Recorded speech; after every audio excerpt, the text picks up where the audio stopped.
Calificas para ser legal, quieres saber, solo llama al abogado Andrés Mejer. Because I don't have legal entry, I have to do what's called consular process. Now, just last week, we had a question from Tarek, who asks if his wife is a U.S. citizen, he lives outside the U.S., can she apply for him? The answer is yes, specifically because of the scenario that I'm talking about here. If his wife's a U.S. citizen and he lives outside the United States, now obviously we're not talking about a change of status in the U.S., we're talking about a change of status in a U.S. consulate.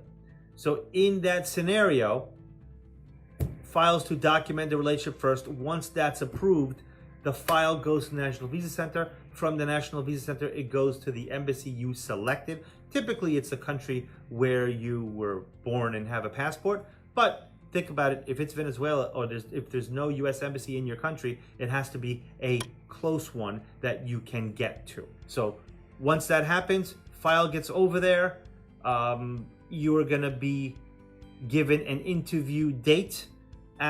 Before that interview, you're going to have to see a doctor to make sure you're not inadmissible to the United States because of a medical disease, and you're going to have to get a criminal background to make sure that, well, you're not a violent offender that doesn't deserve entry into the United States as immigration sees it.